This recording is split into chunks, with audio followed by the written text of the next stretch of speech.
ஒருத்தர் இருந்தார், அமைச்சர் செந்தில் பாலாஜி. அவரை பத்தி சொல்ல வேண்டிய அவசியமே இல்லை.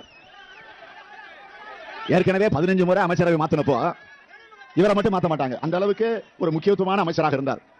ஜெயலலிதாவுக்கு நெருக்கமாக, அதைவிட சசிகலாவுக்கு நெருக்கமாக, அதைவிட இளவரசுக்கு மிக மிக நெருக்கமாக இருந்தவர் செந்தில் பாலாஜி.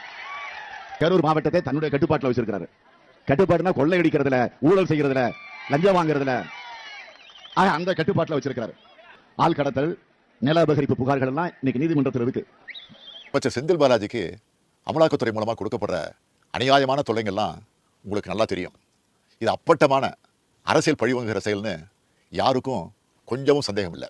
10 ஆண்டுக்கு முன்னாடி உள்ள பழைய புகாரை வச்சு 18 மணி நேரம் அடைச்சி வச்சு மன அழுத்தம் கொடுத்து மன ரீதியாகவும் உடல் ரீதியாகவும் பலவீனப்படுத்தி உயிருக்கு ஆபத்து ஏற்படுற வகையில் இருதய நோயை உருவாக்கியிருக்காங்கன்னா இதை விட அப்பட்டமான அரசியல் பழிவாங்கல் இருக்க முடியுமா?